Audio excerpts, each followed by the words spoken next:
Hola, buenos días. Bienvenidos al primer evento del Foro de Seguridad Alimentaria, el webinar que vamos a desarrollar hoy por la mañana. El webinar, como tenéis en el programa, será de 9:30 a 11:30. Tenemos a las 9:30 una presentación que llegará hasta las 10. En esta presentación pues, hay una pequeña introducción que haré yo, luego un contexto regulatorio que hará José María Ferrer de AINIA. Y hablaremos del Foro de Seguridad Alimentaria, lo hará Roberto Tuño también de ahí. Y luego tenemos ya el programa de exposiciones, en el que tenemos las 4 exposiciones, 2 de evidencias epidemiológicas y beneficios de riesgos potenciales. Y también veremos el impacto de la comunicación de la OMS y la producción y comercialización de edulcorantes a través de la industria y la información o sabido del consumo. Luego, cuando termine las exposiciones de 11 a 11:30, habrá una mesa redonda. También comentaros que cuando terminemos la introducción, lanzaremos un pequeño sondeo con 3 preguntas cortas para que contestéis y luego pues, las comentaremos en la mesa redonda. Nosotros en este webinar nos planteamos si bueno, pues visto lo que ha salido en el tema de la guía de la OMS, si nos estamos planteando que han aparecido riesgos emergentes de seguridad alimentaria, nuevos riesgos emergentes. Como veis un poco lo que es la definición de EFSA en cuanto a riesgo emergente, bueno, pues que aparece un nuevo peligro con una nueva exposición significativa. Nosotros en el marco nuestro tenemos en la Unión Europea pues una evaluación de riesgos que generalmente pues, la hace siempre o casi siempre EFSA a través de pues, una demanda de la Comisión Europea. Aparece pues eso, una serie de opiniones que luego puede dar lugar a un marco legal con una reglamentación. En el caso de que haya esta reglamentación, bueno, pues de obligado cumplimiento. Ahora aparece esta guía de la OMS en la que, en función de unos estudios científicos y revisiones sistemáticas, se identifican pues, una serie de peligros que podríamos considerar nuevos peligros, como podría ser que se generara a través del consumo de edulcorantes una enfermedad cardiovascular o se genera obesidad o diabetes tipo 2. Y entonces, bueno, pues nos planteamos si eso puede dar lugar a la aparición de un nuevo peligro y con una exposición significativa. Es decir, bueno, pues es un poco el dilema, ¿no? De si esto realmente se puede integrar como un nuevo riesgo emergente y tendríamos que gestionarlo dentro de nuestro sistema de seguridad alimentaria en la Unión Europea. Comentar que, bueno, todo lo que es el sistema de seguridad alimentaria gira alrededor de la identificación de riesgos emergentes a través de artículos científicos. Tenemos una serie de entidades que trabajan en el tema de seguridad alimentaria, en la parte de evaluación de riesgos relacionados con estos riesgos emergentes. Está en la Unión Europea la EFSA, la Autoridad Europea de Seguridad Alimentaria, en el que, bueno, pues identifica a través de estudios toxicológicos y epidemiológicos problemas relacionados con seguridad alimentaria y da luego una opinión en la que determina, bueno, pues si existe un riesgo y si ese riesgo es aceptable o no es aceptable. Entonces, bueno, pues determina también si es a nivel toxicológico si hay una ingesta diaria aceptable, no la hay. Por ejemplo, pues tenemos publicado en la Unión Europea una serie de IDAs o de ingestas diarias aceptables en la que, bueno, pues luego a través de esa información se gestiona el riesgo. En este caso, con el que estamos comentando hoy, pues con el tema de edulcorantes, en el reglamento 1333 de 2008, pues sí aparecen edulcorantes autorizados y que dosis máximas están permitidas. La OMS trabaja igual que EFSA. Tiene un comité científico, evalúan los riesgos, hacen un estudio de riesgos a través de estudios de riesgos emergentes y de revisiones sistemáticas de artículos científicos. Entonces, bueno, pues digamos que la base debería ser la misma. Entonces, la OMS lo que hace es, a través de este estudio, pues publica una guía o un documento en el que determina que sí o no puede haber un riesgo para la salud del consumidor. En este caso, pues da una serie de recomendaciones, sí que identifica unos peligros que pues, son relacionados con la salud, como puede ser la diabetes tipo 2, que se produce obesidad, que tenemos problemas cardiovasculares si consumimos edulcorantes, e incluso relaciona el tema de edulcorantes y cáncer a través del consumo de sacarina y cáncer de vejiga. Entonces, esto lo comunica a través de esta guía y luego pues, en la gestión del riesgo puede ser a través de unas políticas alimentarias relacionadas con estas recomendaciones de la OMS. Pero bueno, pues un poco este sería el marco en el que podemos encontrarnos actualmente, tanto como está en la Unión Europea el tema de evaluación de riesgos y gestión de riesgos, luego lo veremos de una forma más detenida, y estos estudios científicos en los que se basan estos estudios de la OMS y de la EFSA, pues lo veremos también en las ponencias que tenemos a nivel científico también ahora seguidamente.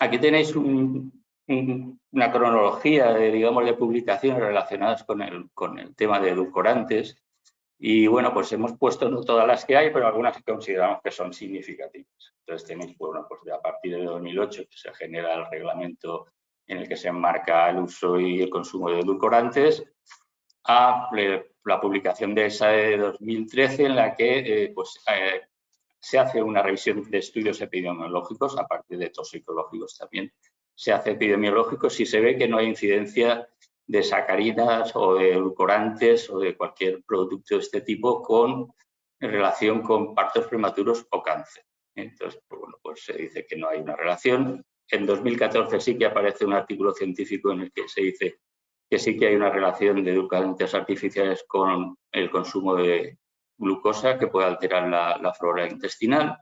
En AINIA, que trabajamos con sistemas de riesgos emergentes, en el que informamos a la industria si aparecen estos riesgos y pueden de alguna manera repercutir en su sistema de comercialización o producción, identificamos un riesgo emergente como que sí que los edulcorantes podían favorecer la obesidad y la diabetes y bueno, pues lo publicamos ya en 2014.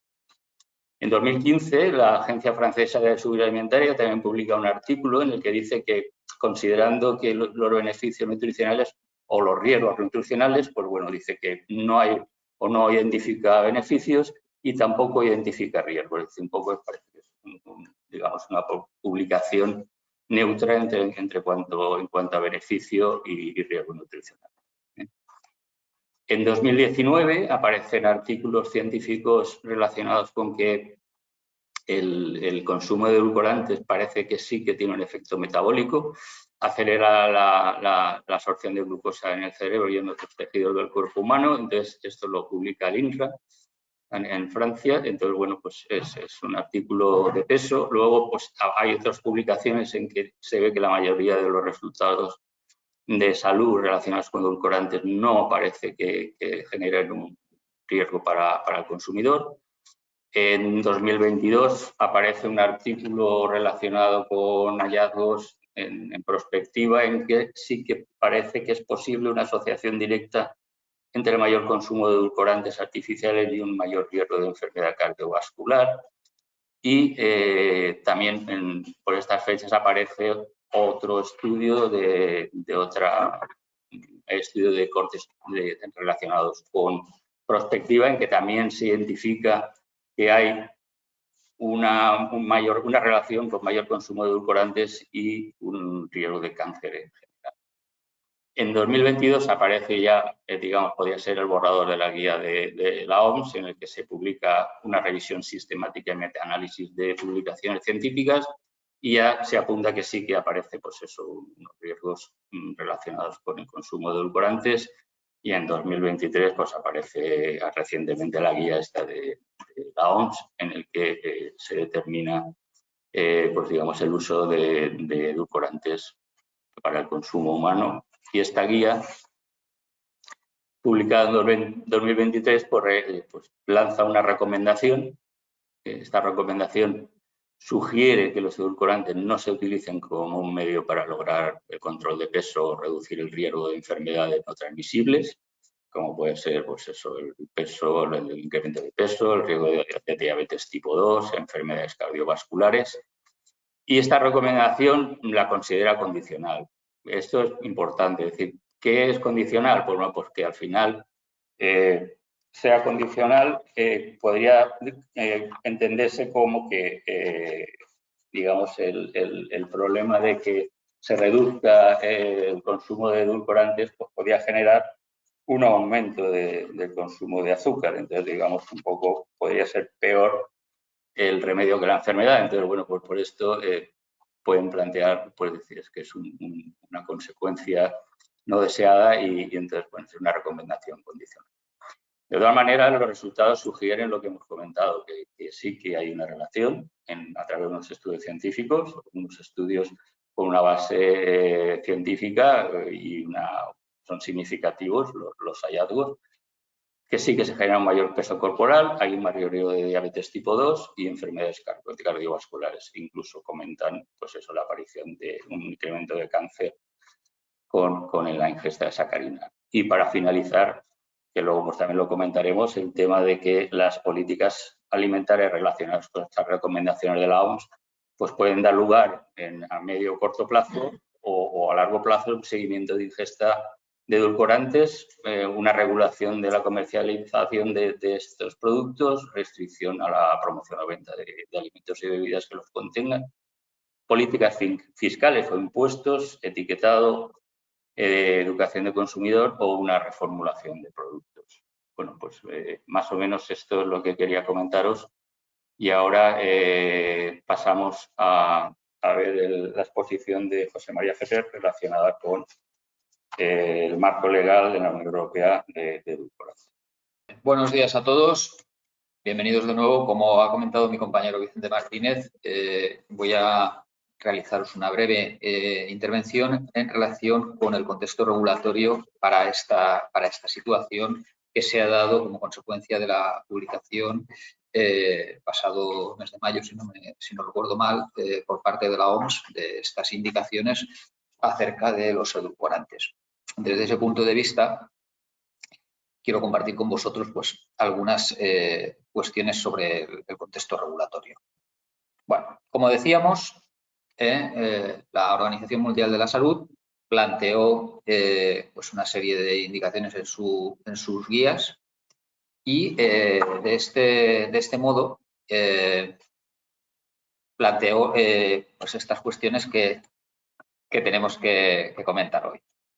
Como os decía, aquí hay una primera cuestión que ya ha adelantado mi compañero Vicente Martínez y es que por parte de la Organización Mundial de la Salud pues, se procede a una revisión sistemática de estudios científicos y si vemos el enfoque de la Autoridad Europea de Seguridad Alimentaria, pues se trabaja normalmente con una aproximación basada fundamentalmente en datos toxicológicos, de ingesta, etcétera, etcétera. Esto nos lleva a que la situación desde el punto de vista de la legislación es la que debemos ver en este caso. Contexto regulatorio en la Unión Europea, en el ámbito de los edulcorantes, que son un tipo de aditivo alimentario, pues debemos llevarlo, por una parte, al Reglamento 1333 del 2008, que es el que establece la lista positiva de aditivos en la Unión Europea y que nos da aquellos aditivos que se pueden emplear en los alimentos y en qué condiciones.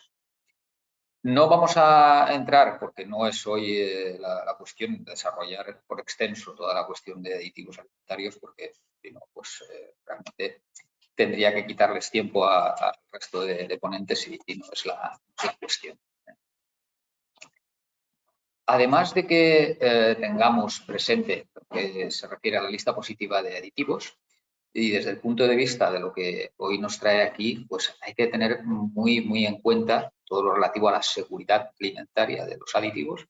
En ese sentido, bueno, pues el mejor, como indico aquí, el mejor aval que hay respecto a los aditivos que se autorizan en la Unión Europea es que cuentan con esa garantía o ese trabajo previo por parte de la Autoridad Europea de Seguridad Alimentaria a la hora de verificar los distintos aspectos para que puedan aprobarse. Y luego también un aspecto muy importante que en ocasiones puede no ser algo tan conocido como la lista positiva y lo que es la regulación que afecta en cuanto a el procedimiento de evaluación continua de los aditivos.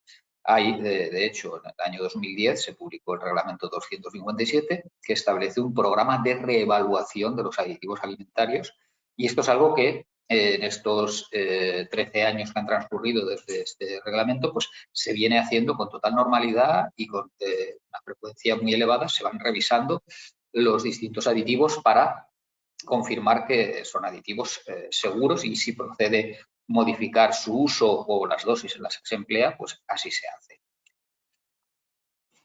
Cuando hablamos de la seguridad de los aditivos y desde el punto de vista siempre, en este caso, del contexto regulatorio, en la Unión Europea, la EFSA, lo que va a identificar o en lo que se va a centrar más son en cuestiones sobre la identificación química del aditivo, cómo se fabrica, los métodos de análisis que se emplean, la reacción o los efectos de esa sustancia en los productos alimenticios. Un aspecto que tampoco hay que perder de vista y que siempre se tiene presente, y es la necesidad o no del empleo de ese aditivo y los usos propuestos, y en consecuencia también todos los aspectos relativos a los datos toxicológicos para que nos aseguremos que el aditivo que desde el punto de vista de EFSA se considera que es adecuado y que posteriormente la Comisión Europea aprueba e incorpora en la regulación, pues es seguro.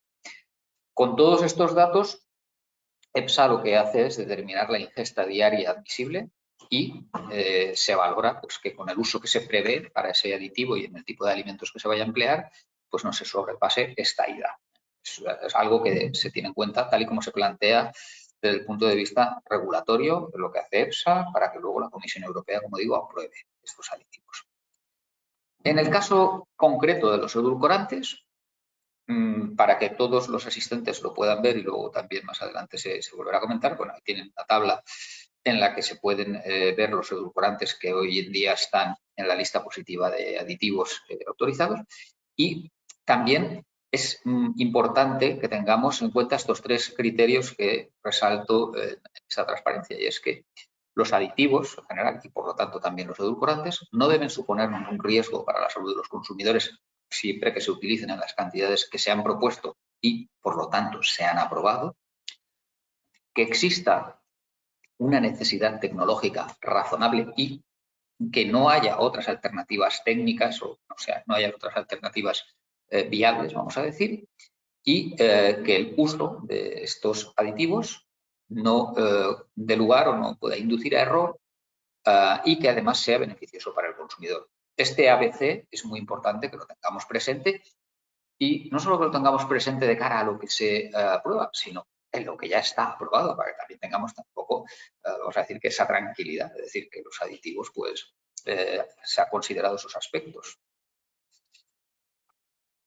Por ir finalizando esta pequeña intervención en la parte regulatoria, y después de haberos comentado un poco cuál es la situación desde el punto de vista del marco regulatorio para los aditivos, os quería incorporar un ejemplo de esa política de evaluación continua que he mencionado de la Unión Europea, y además un ejemplo en un caso relacionado con un edulcorante. Entonces, aquí os he traído uno muy reciente, o sea, este reglamento 447 del 2023, del 1 de marzo, en el que lo que se ha revisado, se ha valorado, es en el caso de los glucósidos de esteviol, glucosilados como edulcorante, que se puedan tratar de esa manera. Aquí EFSA evalúa, en este caso, la seguridad de estos glucósidos, emite un dictamen y, pues como podemos ver aquí, considera que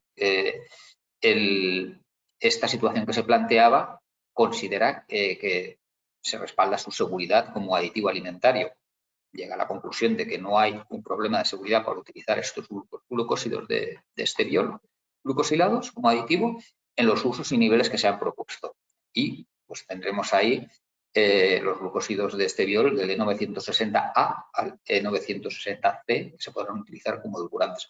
Este es un ejemplo, os lo he puesto para que quien tenga interés en profundizar desde el punto de vista de la legislación y de cuánto se controla, vamos a decir, cuando se aprueba algún edulcorante, pues aquí tendríamos este caso y, como digo, lo que os he mostrado es lo que se ha aprobado, y para que también podáis tener oportunidad de ver un poco el recorrido que se ha dado. Incluso tenéis aquí la cronología que ha seguido desde que se facilita o se plantea a EFSA la cuestión relacionada con este supuesto, desde que se recibe el dossier es validado, etcétera, etcétera, hasta que se publica la opinión científica de EFSA y posteriormente, pues al final todo esto, ¿en qué concluye o en qué acaba? Acaba en este reglamento que os mencionaba, que se publicó en marzo de este año y que ahí se ha revisado todo esto.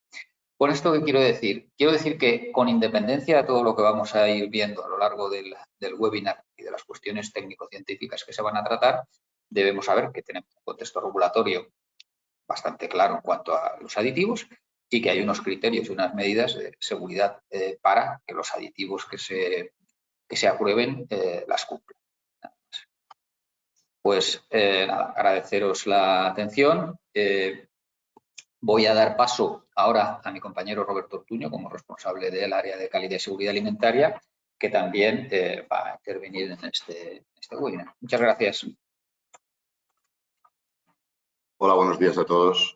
Gracias a mis dos compañeros. Creo que llegados a este punto ya tenemos un preámbulo suficientemente amplio y interesante para seguir con la jornada de hoy, con el webinar de hoy.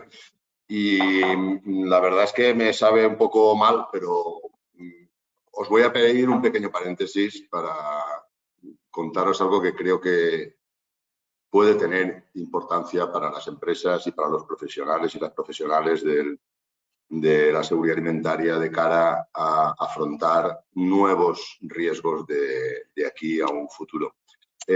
Mi compañero Vicente Martínez nos ha explicado que la posibilidad de que los acontecimientos fueran más o menos los que han sido, la identificamos en el 2014, gracias a nuestro sistema, nuestro servicio de riesgos emergentes. Es un servicio de suscripción y las empresas que estaban suscritas, estaban en el 2014 suscritas, ya tenían información de que se nos podía venir esto encima, con lo cual han tenido un margen de tiempo, yo creo que más que razonable, ¿no? Estamos hablando de 9 años para prever posibles soluciones si esto finalmente se desencadenara, como parece ser que va a ocurrir, ¿no? En este ámbito de trabajo, nosotros hemos continuado con haciendo evolucionar este servicio y en esa línea pues vamos a lanzar en el mes de septiembre una nueva iniciativa que es la que paso ahora a contar. Lo pongo en modo presentación y ahora sí que arrancamos. Lo que he venido hoy aquí en como decía, paréntesis, es a presentaros el Foro AINIA de Calidad y Seguridad Alimentarias. Es un proyecto, como decía, que está todavía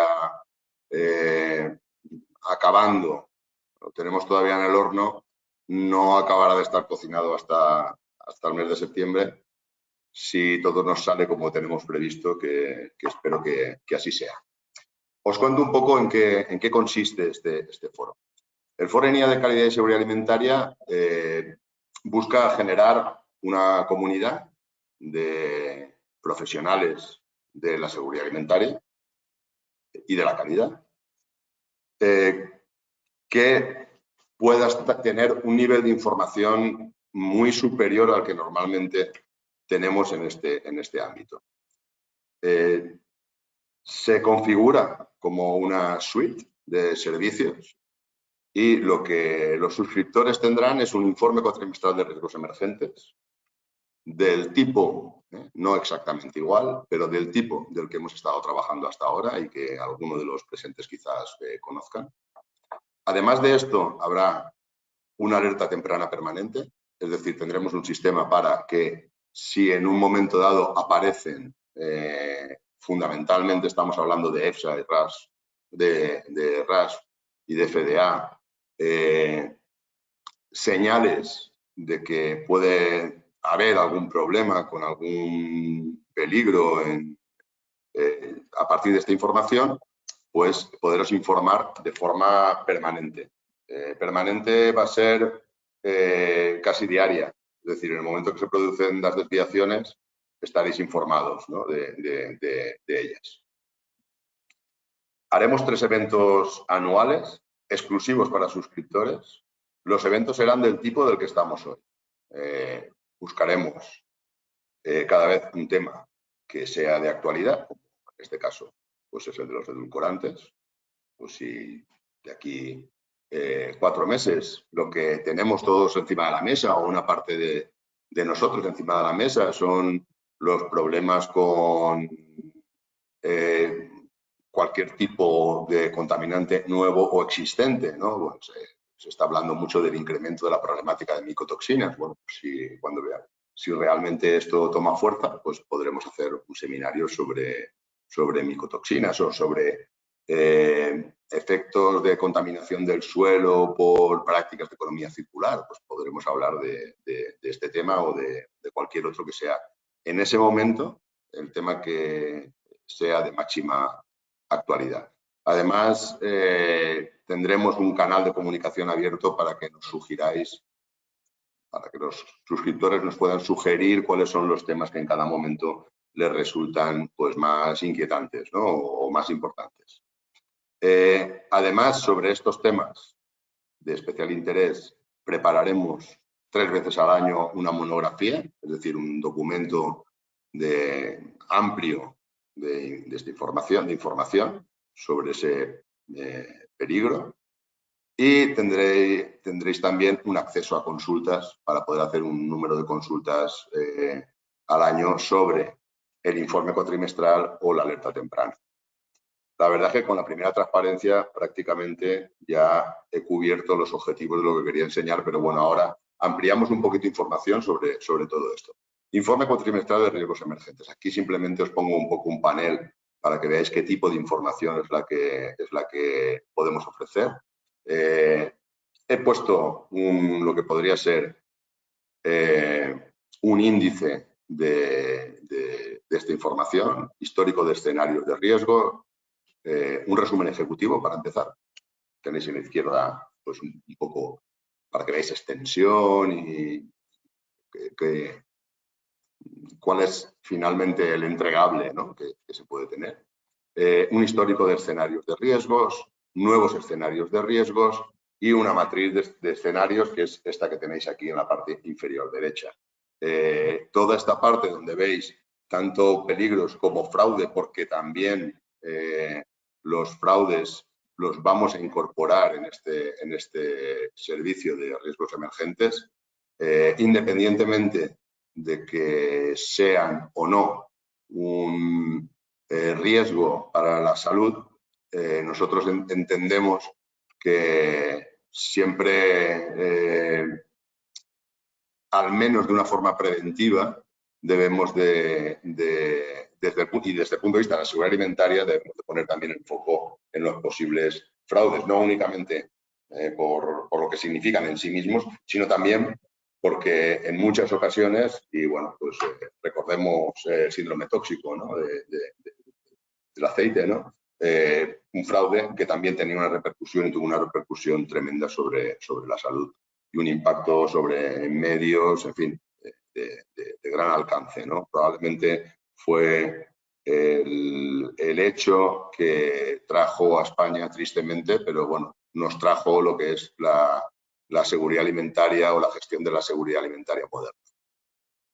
Alerta temprana permanente. En este caso lo que vamos a hacer es monitorizar la aparición de alertas y las notificaciones de fraude de RAS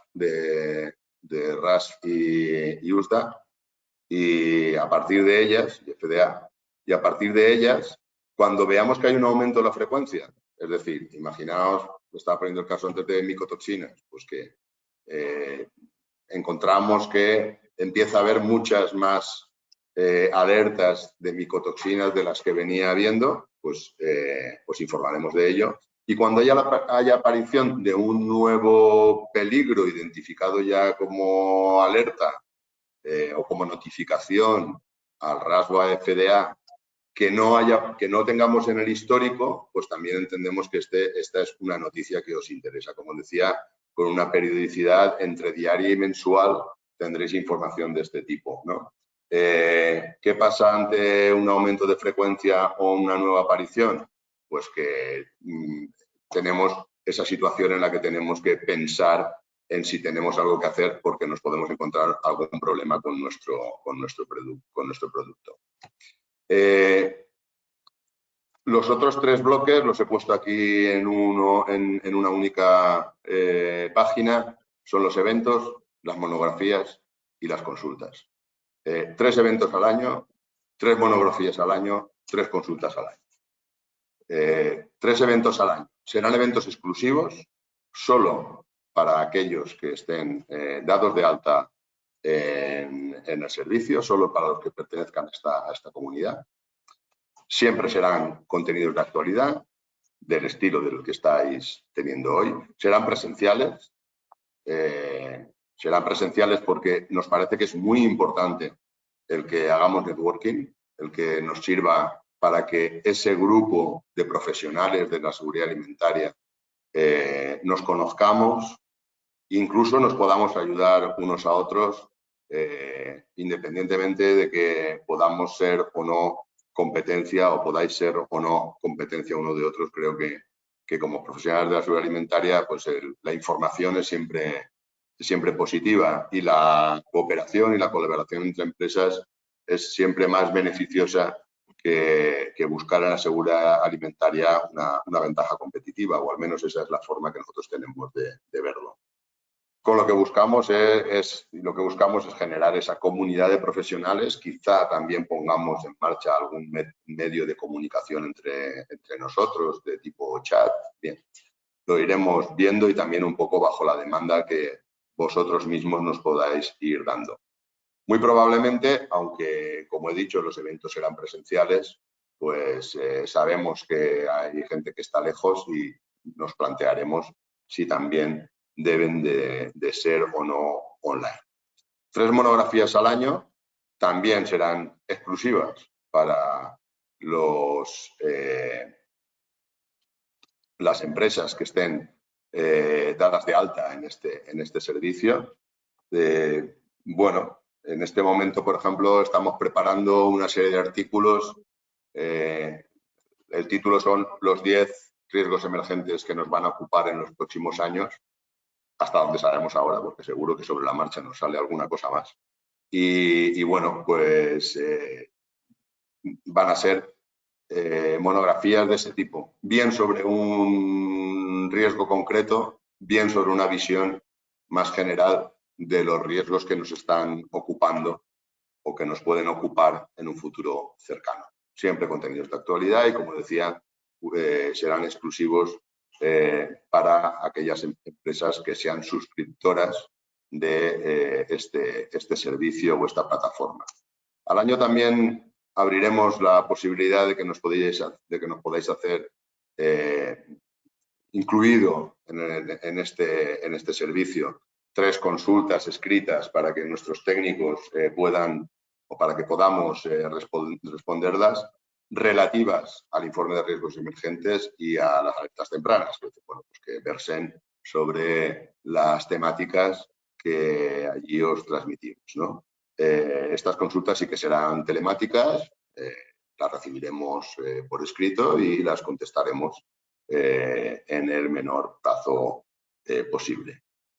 Yo simplemente esperar que haya sido de vuestro interés, o que sea de vuestro interés este nuevo servicio. Ahora venía un chiste, como habéis visto. Voy a tirarme de la moto y voy a decir que el Foro AINIA de Calidad y Seguridad Alimentaria va a ser, o pretende ser, no pretende ser, va a ser el lugar en el que nos encontremos el conjunto de profesionales y las empresas más comprometidas con la seguridad alimentaria. Si es que no lo podéis perder y esperamos que todos queráis participar con nosotros de este foro, donde que seguro que nos servirá para que profundicemos y estemos más preparados con todo lo que nos pueda venir en cuanto a riesgos en seguridad alimentaria. Bueno, vamos a pasar ahora a hacer un sondeo. Os vamos a lanzar 3 preguntas.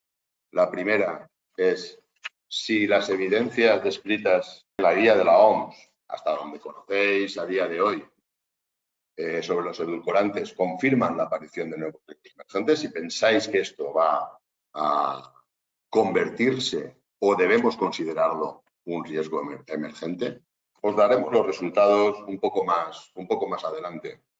La segunda pregunta es, como consecuencia de las recomendaciones de la guía de la OMS sobre el consumo de edulcorantes, ¿piensas que es necesario reducir la ingesta actual de edulcorantes a corto, en menos de un año, medio, de 1 a 5 años, o a largo plazo? Por último, también podéis poner que no sería necesario, por supuesto. Vamos a pasar a la tercera y con esto concluimos. De las políticas alimentarias planteadas en la guía de la OMS para prevenir la obesidad y las principales enfermedades no transmisibles, ¿cuál crees que podría ser la política prioritaria? Os pedimos únicamente una respuesta, la que creáis que es más importante para reducir el consumo de edulcorantes en la Unión Europea.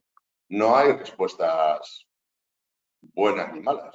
Lo interesante es ver qué es lo que pensamos y si también este webinar pues arroja cierta luz sobre nuestro posicionamiento. Hasta aquí esta parte. Ahora vienen las intervenciones.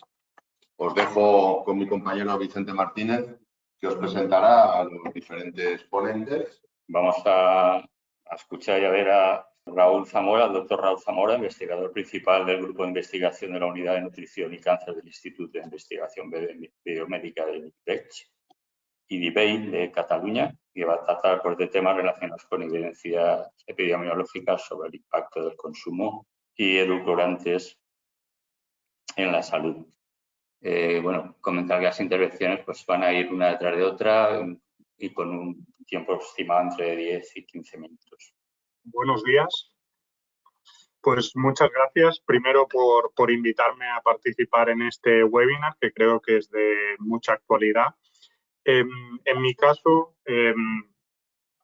yo me gustaría presentaros un poco, decir primero que no tengo ningún conflicto de interés y presentaros un poco qué evidencia epidemiológica hay y qué grado de evidencia epidemiológica hay sobre estas asociaciones entre edulcorantes no calóricos y 4 o 5 de las enfermedades más importantes que tenemos actualmente o de los outcomes de actualmente más importantes, que sería peso y obesidad, diabetes tipo 2, enfermedades cardiovasculares, cáncer y mortalidad total. Y después intentar daros un par de conclusiones sobre este tema. Simplemente para comentaros, cuando hablamos de edulcorantes o edulcorantes no acalóricos, artificiales, estaríamos hablando de estos 2 últimos de la diapositiva, que serían edulcorantes no calóricos y tienen diferentes tipos de sinónimos en la literatura. Como ya han comentado antes los compañeros de AINIA, lo primero que tenemos que tener seguro, o tener claro es que estos edulcorantes tienen unas ingestas, unas idas, y por tanto estos edulcorantes han comprobado que son seguros, ¿de acuerdo? Sobre todo seguros en las concentraciones que se están utilizando. Cuando hablamos de estos edulcorantes, hay un estudio en Francia, que es el Nutri-Santé, que ya se ha comentado también antes, donde se evalúan la ingesta de los edulcorantes en una población francesa.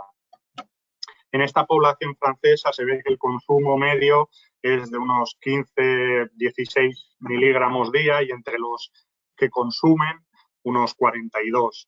Y estos 42 miligramos al día equivaldrían más o menos a una bebida de estas que podríamos decir light.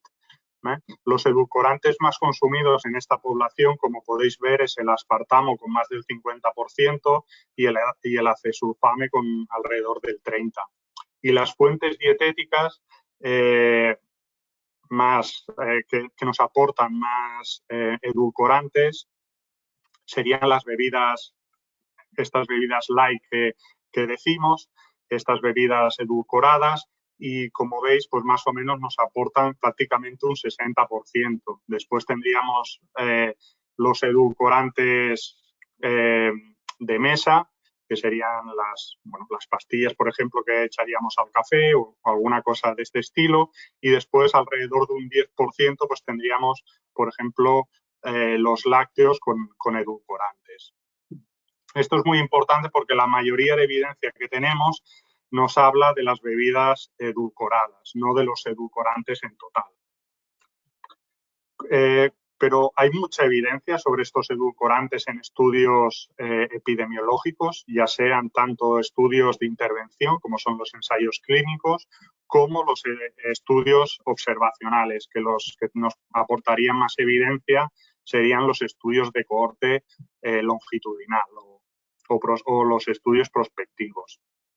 Como veis aquí en la primera parte de la gráfica, veis que donde hay más estudios, pues estaríamos hablando de peso, diabetes, cardiovascular y cáncer, que son las enfermedades o los outcomes que vamos a ver a continuación. Y sobre todo me gustaría destacar que en ensayos clínicos en adultos hay sobre todo en peso, en marcadores de diabetes y en marcadores de enfermedad cardiovascular, pero no en los outcomes fuertes, que diríamos que sería pues incidencia de enfermedad cardiovascular, diabetes o cáncer. Si pasamos ya a la evidencia que hay, empezaríamos con peso y obesidad, que sería el más importante. Y cuando hablamos de ensayos clínicos, vemos que hay mucha evidencia. Y si os fijáis en este forest plot, que son gráficos de metaanálisis, si viéramos, tenemos la línea en medio que nos marca el no efecto. Los estudios que están a la derecha serían que aumentarían el riesgo y los que están a la izquierda serían los que disminuirían el riesgo. Como podemos ver, la mayoría de estudios tienden a ser protectores, tienden a disminuir el peso, ¿de acuerdo? Y esto sobre todo se ve muy claro cuando sustituimos las bebidas azucaradas por edulcorantes, por bebidas light. Pero cuando las cambiamos por nada o por agua, este efecto no se ve. Y esto es posiblemente debido a que nosotros disminuimos la ingesta calórica cuando incorporamos estos edulcorantes en vez de las bebidas azucaradas. En ensayos clínicos a corto plazo, normalmente menos de 6 meses. Cuando vamos a los estudios observacionales, lo que vemos es totalmente lo opuesto. Aquí lo que se ve, por ejemplo, arriba con índice de masa corporal y abajo con incidencia de obesidad, es un claro aumento a lo largo del tiempo cuando consumimos más bebidas edulcoradas o edulcorantes. ¿De acuerdo? Por tanto, diríamos que a corto plazo y en ensayos clínicos vemos un efecto protector, pero a largo plazo en estudios observacionales vemos un mayor riesgo en outcomes relacionados con peso y obesidad. Cuando hablamos de diabetes, en los dos primeros tendríamos los estudios observacionales con incidencia y vemos también un aumento. En cambio, cuando vemos estudios en ensayos clínicos que hemos comentado más cortos, vemos en biomarcadores intermedios de diabetes, por ejemplo, glucosa, insulina, vemos que no hay asociación.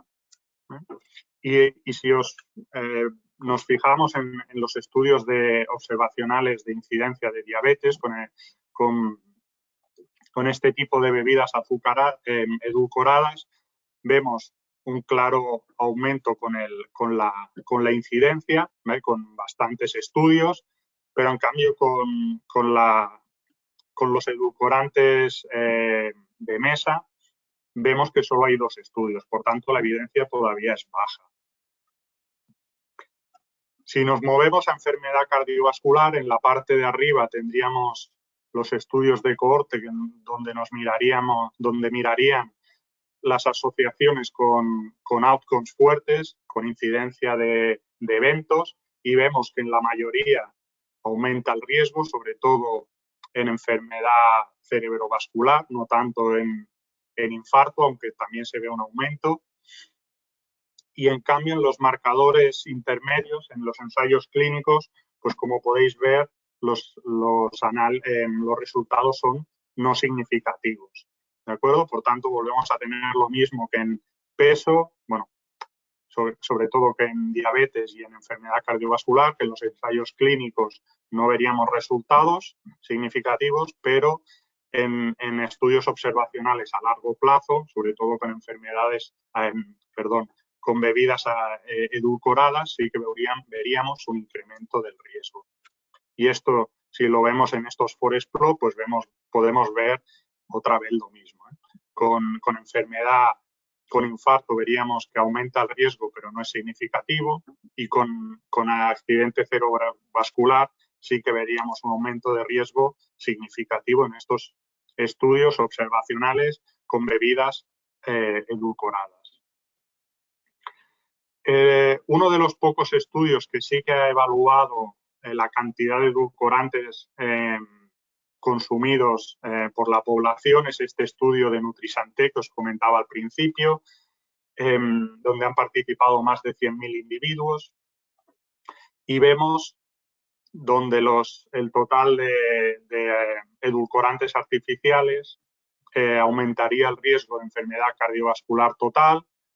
El de enfermedad de infarto veríamos que es no significativo y el cerebrovascular aumentaría. Por tanto, podríamos decir que los edulcorantes aumentan el riesgo total y sobre todo debido al accidente cerebrovascular, el ictus, pero no tanto o no por el infarto. Si pasamos a cáncer, con bebidas edulcoradas, lo primero que vemos aquí es que básicamente no hay efecto significativo. ¿De acuerdo? Esto sería en estudios observacionales, no tenemos ningún ensayo clínico con cáncer debido a su dificultad. Y con estudios de cohortes podemos ver este resultado, que no se ve, no hay efectos, no se ven efectos. ¿De acuerdo? Esto, si lo miráramos por subtipo de cáncer, hay algún subtipo de cáncer que sí que parece que el riesgo estaría más aumentado, como sería el caso de cáncer de vejiga. ¿De acuerdo?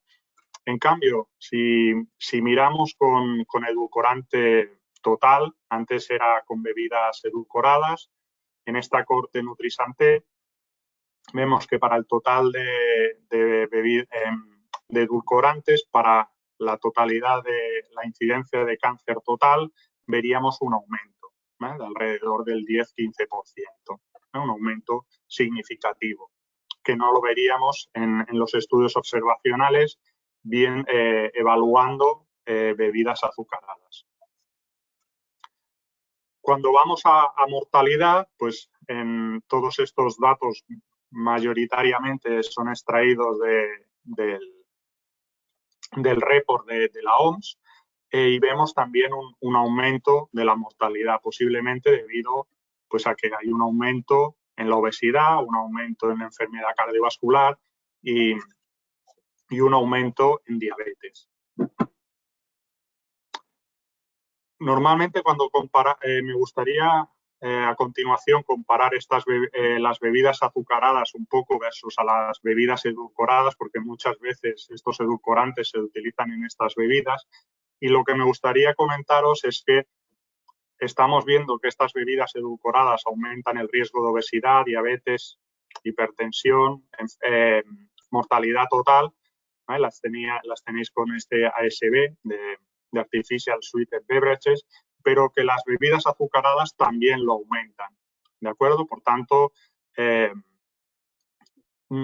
aquí veríamos que quizá parece que aumentan, dependiendo de la enfermedad, quizá un poco menos, bueno, o de forma muy similar las dos bebidas. Por tanto, parecen que las dos bebidas serían igual de perjudiciales para estos outcomes.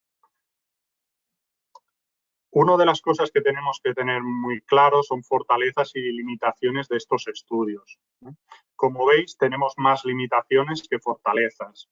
Por ejemplo, en fortalezas podemos destacar el diseño del estudio. Hay varios ensayos clínicos, estudios de cohorte que son grandes, con grandes cohortes, con grandes número de casos y que podemos ajustar por bastantes factores. Las limitaciones principales pues es que mayoritariamente estamos midiendo bebidas azucaradas, no el total de los edulcorantes no calóricos, que los ensayos clínicos normalmente las series no son tan grandes y la duración es relativamente corta, menor de 6 meses. Después, en estos estudios observacionales podemos tener errores de medida cuando evaluamos la cantidad de estos edulcorantes. Podemos tener diversos sesgos. ¿Bien? Uno de los más importantes o que están más en boga en este tipo de estudios es la causalidad inversa, donde diría que la gente que consume más bebidas edulcoradas son gente que ya tiene un problema cardiometabólico, aunque no esté diagnosticado, y que como se está empezando a cuidar, pues por eso toma más bebidas edulcorantes, pero ya tiene un riesgo de partida, un riesgo basal superior a la población normal. Después también otro inconveniente es la heterogeneidad de resultados. No todos los estudios nos dan lo mismo, aunque tienden a ir en la misma dirección. Y por tanto, la mayoría de los resultados que estamos viendo son de baja evidencia. Por tanto, necesitaríamos más estudios y de mejor calidad para ver si estos resultados son realmente ciertos. Y ya para ir finalizando, aquí tenéis un resumen de los resultados. A mano izquierda tendríamos los resultados de ensayos clínicos, donde veríamos una disminución sobre todo del peso. Y en estudios observacionales, pues veríamos un aumento un aumento de la obesidad, de la diabetes tipo 2, de la mortalidad, de la enfermedad cardiovascular, sobre todo del ictus. En cáncer no se acaban de ver demasiados resultados, exceptuando sobre todo con cáncer de vejiga. Y estos serían como los resultados más importantes. Y como conclusiones, ¿qué podríamos decir en esta parte de evidencia epidemiológica? Pues básicamente que las bebidas edulcoradas y los edulcorantes no calóricos disminuirían el peso en ensayos clínicos a corto plazo, pero aumentarían el riesgo de obesidad, diabetes cardiovascular. Parece que también cáncer y mortalidad total en estudios observacionales. El posible mecanismo de acción hay diversos. Aquí simplemente lo simplifico mucho, donde está muy relacionado con este aumento de perímetro de cintura, donde sería una obesidad, donde estaríamos hablando de una obesidad más tipo de manzana, más obesidad andrógina, que es la obesidad entre comillas, de la barriga, que es la obesidad más peligrosa cardiometabólicamente. Y una de las posibles explicaciones es que muchas de estas bebidas edulcoradas que se consumen, aunque sí que hacen que reduzcan un poco las calorías de la dieta, las estamos tomando con una dieta de baja calidad. Sobre todo acompañando, pues todo el mundo tenemos un poco en la cabeza cuando se consumen estas bebidas edulcoradas y tendríamos la típica comida occidentalizada, que podríamos decir, de fast food, con esa hamburguesa, esas patatas fritas, ese refresco. y eso, aunque cambiáramos el refresco azucarado por el refresco edulcorado, también nos estaría dando un aumento de riesgo en todas estas enfermedades, sobre todo cardiometabólicas que estábamos hablando. Y por tanto, la conclusión final podríamos decir que los edulcorantes no calóricos parecen no ser una alternativa óptima al azúcar. Todo y que, como hemos visto, el azúcar y las bebidas azucaradas también aumentan el riesgo de estas enfermedades. Y sin más, pues muchas gracias por su atención y si tienen alguna pregunta, estaré encantado de responderla. Pues nada, muchas gracias, Raúl. Nada, comentar que las preguntas las haremos de forma personalizada. Cuando termine el webinar las iremos contestando y bueno, pues las que toque, pues a Raúl se las pasaremos para que, si puede, pues las comente. Y sin más, pues pasamos ahora a la segunda ponencia que la va a dar el doctor Santiago Navas, investigador del Centro de Investigaciones de Nutrición de la Universidad de Navarra, que va a hablar de evidencias y beneficios potenciales para el consumidor relacionados con el consumo de edulcorantes y potenciadores de dulzor y el proyecto europeo SWEET. Muchas gracias, se me oye bien y no sé si ya estáis viendo ya la presentación. A ver, ahora, ¿no? Vale, bueno, pues yo vengo sobre todo, bueno, lo primero de todo agradecer a INIA el haberme invitado al webinar y yo vengo a hablaros de las evidencias más recientes que hemos tenido dentro del proyecto europeo SWEET. Por ponernos en contexto, el proyecto europeo SWEET se inició en su gestación, se inició en 2017, recibimos financiación en 2019 y va a terminar ahora, a finales de año del 2023, terminará el proyecto como tal. Es un proyecto que está coordinado por la Universidad de Liverpool y engloba un total de 29 socios, tanto de universidades como tecnológicos y empresas, pues uno de los líderes, por ejemplo, es Cargill. Y lo que nos planteamos cuando diseñamos el consorcio SWEET y el proyecto SWEET fue precisamente examinar en modo de ensayos clínicos y de un modo lo más ajustado posible, combinando con los estudios epidemiológicos, comprobar si verdaderamente los edulcorantes eran la alternativa al azúcar. Entonces, bueno, por un lado se nos ha adelantado un poco la OMS y por otro todavía no tenemos resultados más que de algunos estudios preliminares. El consorcio SWEET, claro, como os he comentado, somos 29 socios, es difícil de coordinar y se dividió en 7 paquetes de trabajo. Bueno, primero, perdón, los objetivos. El consorcio SWEET, como os he dicho, intentaba identificar y abordar las barreras y facilitadores en el uso de edulcorantes y potenciadores del dulzor, así como examinar los riesgos y beneficios del uso de estos edulcorantes y potenciadores del dulzor en el contexto de la salud, obesidad, seguridad y sostenibilidad. Aparte, los expertos de la industria han intentado integrar bases de datos tecnológicas de salud y sensoriales para generar una plataforma que permite la selección de nuevos edulcorantes en formato individual y en mezclas.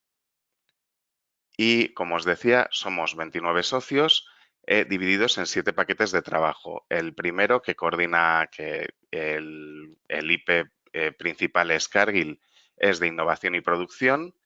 En el segundo que coordinamos nosotros hemos realizado estudios o estamos realizando estudios a corto plazo para intentar determinar el efecto del consumo agudo y repetido de edulcorantes sobre el comportamiento, la fisiología y la salud. En el tercero, que coordina la Universidad de Copenhague y que es uno de los que más ganas tenemos de conocer los resultados. Se sigue viendo, ¿no? Vale. Evalúa los efectos a largo plazo sobre la salud, obesidad y seguridad de edulcorantes que, como bien ha dicho Raúl, no solo nos centramos en las bebidas, sino también en los edulcorantes en matrices sólidas. Este estudio terminó, la intervención terminó en el 2022 y ha sido de 1 año de duración. Iba a ser de 2, pero debido a la pandemia lo tuvimos que reducir. Y toda esta información la combinaremos con los estudios de poblaciones que han analizado en el paquete de trabajo 4 y en el paquete de trabajo 5 y 6, sobre todo, lo que más se ha hecho ha sido examinar modelos de sostenibilidad y además también de innovación, explotación y diseminación. Como veis, ha sido un trabajo muy largo y ahora, sin más dilación, voy a pasar a contaros específicamente lo que hemos desarrollado en el paquete de trabajo 2. El objetivo era estudiar el impacto agudo y repetido de nuevos edulcorantes y potenciadores del dulzor, tanto individuales como en mezclas, sobre procesos metabólicos, sensoriales, neuroconductuales y relacionados con la microbiota, que pueden estar implicados en saciedad, preferencias del consumidor y salud. Aparte de nosotros como líderes, participaron la Universidad de Liverpool, la Universidad de Leeds, Copenhague, el CRNH de Lyon, la Universidad de Maastricht y Cargill y ZX. Y la primera publicación, que salió en 2023, hace poco, examinábamos el impacto del consumo agudo de bebidas que contenían edulcorantes frente al control, que era una bebida con sacarosa, en el apetito postprandial, la glicemia y los síntomas gastrointestinales.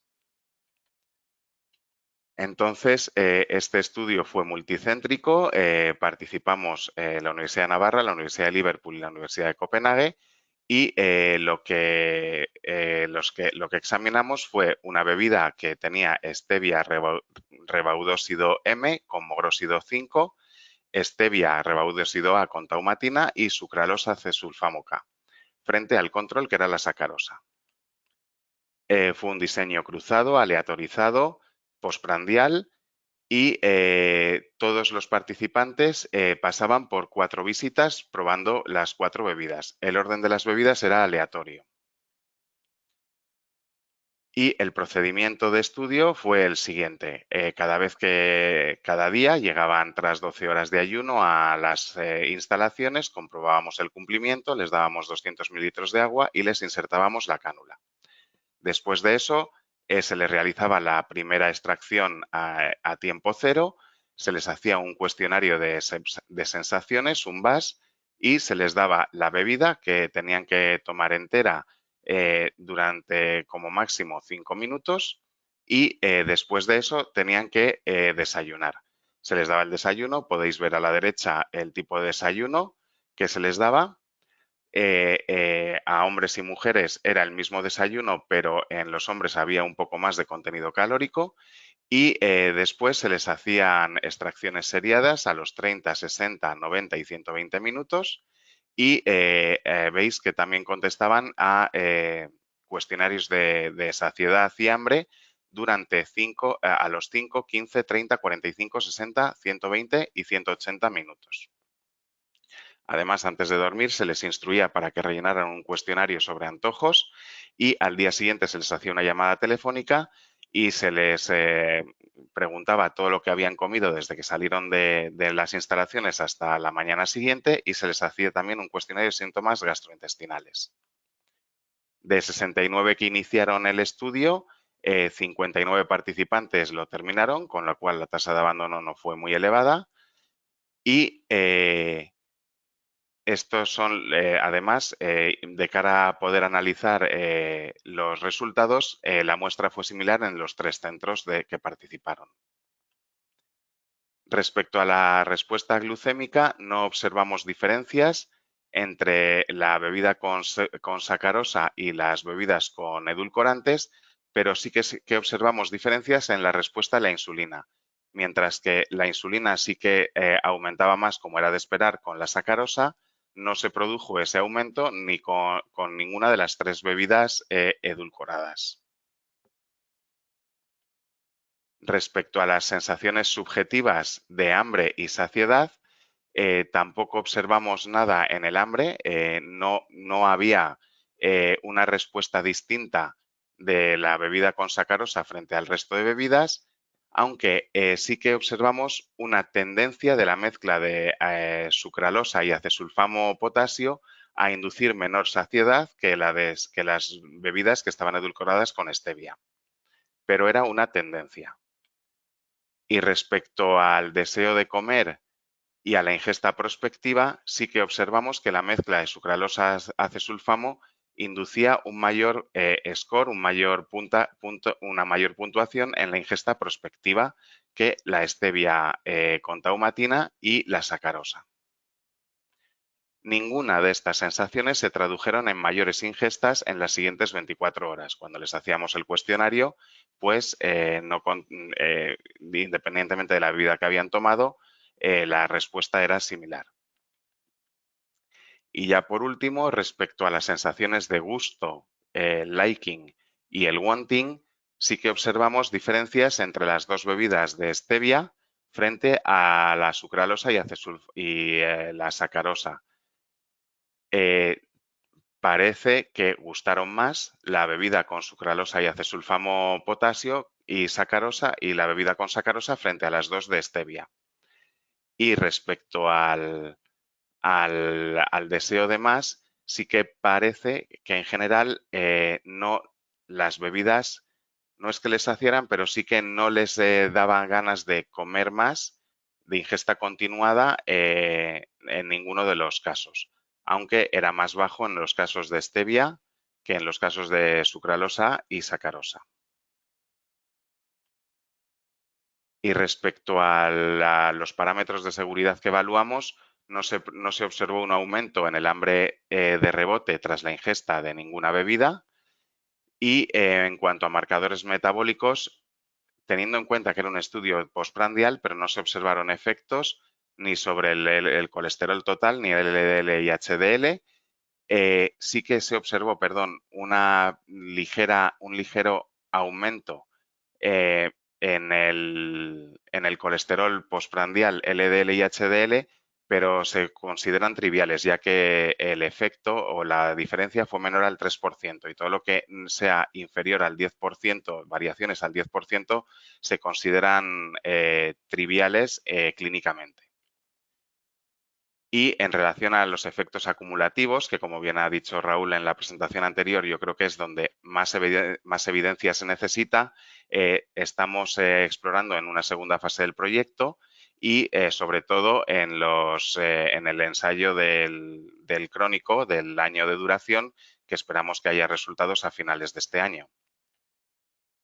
En cuanto a los eventos adversos, incluyendo síntomas gastrointestinales, los que más se relacionaron con el consumo de las bebidas fueron gases, ruidos estomacales y frecuencia de apertura de estómago.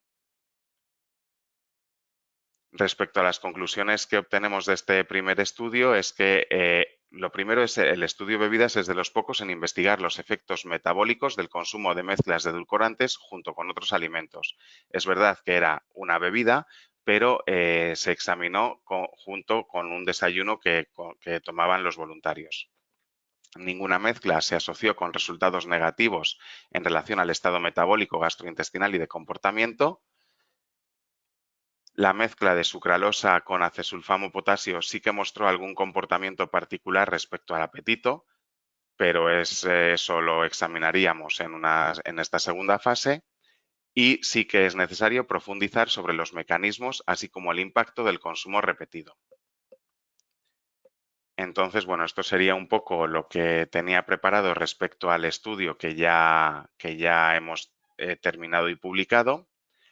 Y, bueno, me queda agradecer sobre todo al equipo Suite Navarra y al consorcio Suite en general, que estos resultados que estamos obteniendo, pues es verdad que nos habría gustado que el dictamen de la OMS se hubiera retrasado un poco para poder incluir nuestros estudios, pero bueno, los plazos nos los marcamos nosotros. Y yo creo que ya con esto sería todo por mi parte. Pues nada, muchas gracias, Santiago, por tu participación. Y bueno, pues seguimos con el programa y ahora pues damos el paso a un poco el impacto de esta comunicación de la OMS en relación con la producción y comercialización de edulcorantes. Y para ello pues contamos con la empresa Carmencita, con Jesús Navarro y aparece como ponentes Montse Botella, que es directora de calidad, investigación y desarrollo de la empresa, y con Lorena Mira, que es directora de etiquetado y área legal. Hola, buenos días. En primer lugar, agradecer la participación en este webinar, para agradecer a Iñigo la participación en este webinar y bueno, presentarnos. Mi nombre es Montse Boté, como bien habéis dicho, soy la directora de calidad y me acompaña Lorena Mira, como responsable de etiquetado, como muy bien habéis dicho. Hemos hecho una pequeña presentación, hay cosas que ya se han comentado, ¿vale?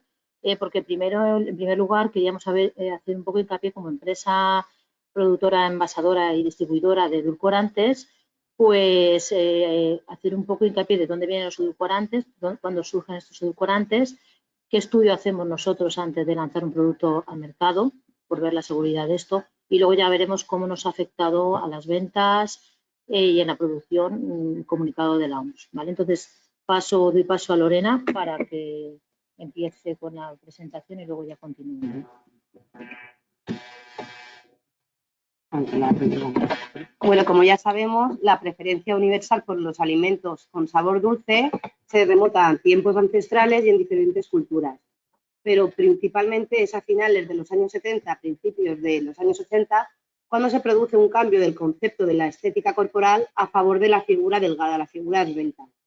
Aquí es cuando realmente existe una expansión de los edulcorantes que ya existían y se empiezan a buscar otras sustancias que, sin aportar kilocalorías, proporcionen las mismas cualidades y sensaciones de dulzor que hace el azúcar en los alimentos. Bueno, las ventajas que de los edulcorantes, del consumo de edulcorantes respecto al consumo de azúcares son muy conocidas. En primer caso, indicar que dentro de la funcionalidad del edulcorante está la gran afinidad por las papilas gustativas. ¿Qué implica esto? Pues esto implica que podemos utilizar muy poquita cantidad de edulcorante para conseguir el mismo poder edulcorante del azúcar. Así, por ejemplo, como han comentado también anteriormente, un comprimido nuestro de nuestro edulcorante de mesa en pastillas de sacarina, que apenas pesa 0,06 gramos de producto, proporciona el mismo dulzor que unos 6 gramos aproximadamente de azúcar. Importante también destacar que además de endulzar el producto, como hemos dicho, esto no supone ni un aporte calórico ni aumenta el índice glucémico. Esto hace que convierta a los edulcorantes como una herramienta general que se pueda utilizar tanto en nuestra dieta diaria como en regímenes especiales, como por ejemplo en la población enferma de diabetes. Una cosa muy importante para destacar, tenemos que tener mucho cuidado porque no podemos pensar que el uso de aditivos sea equivalente a seguir una dieta saludable. El hecho de sustituir el azúcar por un edulcorante no es sinónimo de alimentación saludable. El aditivo es un ingrediente más del alimento del producto que consumimos y la eficacia del mismo va a depender de la alimentación global del consumidor. Normalmente el edulcorante es un ingrediente más y forma parte de un producto que se intenta sustituir el azúcar por el edulcorante, pero ese producto sigue manteniendo pues harinas refinadas, sigue manteniendo grasas perjudiciales para la salud y eso, pues si yo por ejemplo utilizo un edulcorante en un bizcocho, no podemos olvidar que sigue siendo un bizcocho, o sea, con todo lo que eso conlleva. Y otra cosa que también tenemos que tener muy en cuenta es que muchas veces por el hecho de utilizar productos edulcorados pensamos que mira, pues como engorda menos voy a consumir el doble, en lugar de un trozo me como 2 trozos. Pues no, porque el problema no está que consumas el doble de edulcorantes, sino que estás consumiendo el doble de ese producto. Y eso, pues si es, por ejemplo, un trozo de bizcocho, pues sí que llega a ser perjudicial para la salud.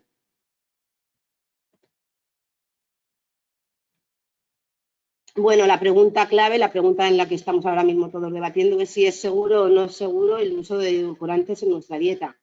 Y bueno, esto más o menos lo ha comentado ya José María Ferrer, voy a hacerlo rápidamente porque si no sería muy repetitivo, pero vamos, que realmente es lo que ha dicho José María Ferrer. Es la EFSA la entidad que va a evaluar y va a aprobar la evidencia científica en seguridad alimentaria en la Unión Europea. O sea, según son ellos los únicos, sí, el aval que nos va a otorgar esa seguridad de ese edulcorante. Aquí, bueno, se ha presentado otra vez el esquema que se ha comentado ya anteriormente y, bueno, como conclusión es que una vez que la EFSA ya tiene todos los datos biológicos y toxicológicos, la EFSA va a autorizar a los edulcorantes que son seguros como aditivos y también va a especificar en qué productos, en qué categoría de alimentos se pueden utilizar. Además, se va a establecer también una dosis máxima de uso y es importante recalcar que esa dosis máxima de uso se va a establecer con un margen lo suficientemente amplio como para garantizar que no se vaya a producir ningún efecto adverso. Bueno, los aditivos están regulados por el reglamento en 1333, como ya se ha comentado. Aquí vuelve a aparecer la tabla de edulcorantes permitidos dentro de la Unión Europea y bueno, es un poquito más lo que ya se ha. Bueno, pues en el momento de que se aprueba un aditivo, no podemos pensar que, bueno, se aprueba, se lanza al mercado y ya está todo el trabajo hecho, no. Los aditivos están en un proceso de evaluación continua, ¿vale? Este proceso de evaluación está regulado por el reglamento del 257 del 2010 y aquí hay un programa establecido en la que se establece un programa para reevaluar los aditivos alimentarios que ya han sido aprobados por el 1333. José María Ferrer ha puesto como ejemplo el caso de la reevaluación de los glicósidos de esteviol. Yo, por ejemplo, también quiero recalcar otro de los casos también de suma importancia, que es el caso de la reevaluación del aspartamo. Esta reevaluación, como veis ahí en la gráfica pequeña de los hitos, se realizó en el 2013 y bueno, la EFSA volvió a reconfirmar la seguridad del aspartamo como aditivo alimentario con los mismos usos y los niveles de uso propuestos. Bueno, una vez ya hemos repasado muy brevemente el tema del ámbito legal de los aditivos, de los edulcorantes, aquí estamos pues, para hablar de las directrices que salió, se publicó el 15 de mayo del 2023 por la OMS, en la que se desaconseja el uso de edulcorantes para controlar el peso corporal o reducir el riesgo de enfermedades no transmisibles. Desde el 15 de mayo fueron numerosas las noticias que nos han llegado, ¿vale? Nos han llegado noticias de prensa, nos han llegado noticias de radio, de televisión española. Hay noticias un poquito más light, por ejemplo, en la de Onda Cero indica que en su portada es los edulcorantes que la Organización Mundial de la Salud desaconseja consumir. Pero hay otras noticias, por ejemplo, la de Radio Televisión Española, que directamente te dice que el consumo de edulcorantes aumenta la mortalidad. Así, tal cual, o sea, súper radical.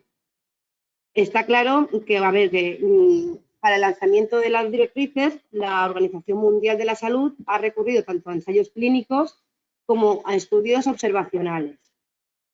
En el primer grupo, dentro de los ensayos clínicos, ya se ha comentado que sí que se vio una reducción del índice de masa corporal a corto plazo con el uso de edulcorantes, pero sin embargo, si esto se traslada a largo plazo, con un estudio de entre 6 y 18 meses, se ve realmente que no hay efecto sobre la reducción de la masa corporal. A esto lo sumamos con los estudios observacionales que se indica dentro de estas directrices, que asocia al uso de consumo de edulcorantes con un incremento del índice de masa corporal, con lo cual de mayor obesidad, un incremento del riesgo de padecer diabetes tipo 2, también con mortalidad relacionada con cardiopatías, y también hubo otro estudio también observacional que es el que se relaciona con el cáncer de vejiga. Indicar que esto del cáncer de vejiga, sobre todo en la sacarina, ya se puso sobre la mesa en los años 70. De hecho, fue en esa época cuando se prohibió el uso en países como Estados Unidos, pero bueno, luego posteriormente se vio que realmente los efectos que ocasionaba la sacarina en una rata no se podían comparar con los efectos que se ocasionan en el ser humano. Bueno, como era de esperar, Como era de esperar, enseguida han habido respuestas sobre este tipo de noticias, sobre todo respuestas de los fabricantes de edulcorantes o de la Asociación Internacional de Edulcorantes. Esta asociación insiste en que la recomendación de la OMS está basada en estudios observacionales con muy baja evidencia colectiva, de tal forma que el vínculo que se ha observado entre los edulcorantes y los resultados de la enfermedad podrían estar confundidos por las características basales de los propios participantes. Es decir, que los estudios que se apoya la Organización Mundial de la Salud tienen muchas limitaciones. Muchas veces la gente que participa tiene unas características que no pueden pasar o no se pueden extrapolar a la población en general. ¿Qué quiere decir esto? Que, por ejemplo, si el participante toma edulcorantes, vale, pero además de eso fuma, bebe o no hace deporte o tiene una mala alimentación, realmente resulta imposible acertar el factor de riesgo concreto que ha provocado el desarrollo de esa enfermedad. De ahí es que siempre podemos hablar de asociación, pero nunca podemos hablar de causa.